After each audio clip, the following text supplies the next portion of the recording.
The Indian rupee. For the first time ever, it has crossed 90 against the US dollar, 90. गेले काही दिवस तुम्ही ही news सतत social media news चॅनलवर बघताय, पण तुम्हाला असं वाटेल की सामान्य माणसाच्या आयुष्यावर या न्यूजचे काय परिणाम होणार आहे. एकदम सिंपल आहे.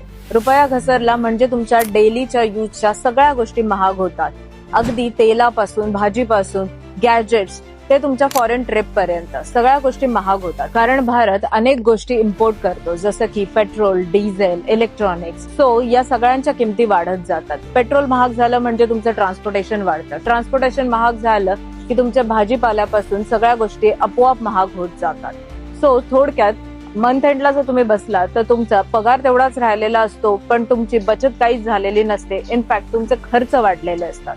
थोडक्यात रुपया घसरला म्हणजे तुमचं इन्कम तेवढंच राहतं, पण खर्च वाढतात आणि मधल्यामध्ये काटकसर करावी लागते. रुपया घसरला की फक्त देशाचंच नाही तर सामान्य माणसाचंही बजेट, भवितव्य आणि बचत तिन्ही गोष्टी अफेक्ट होतात. याच्याबद्दल तुम्हाला काय वाटतं?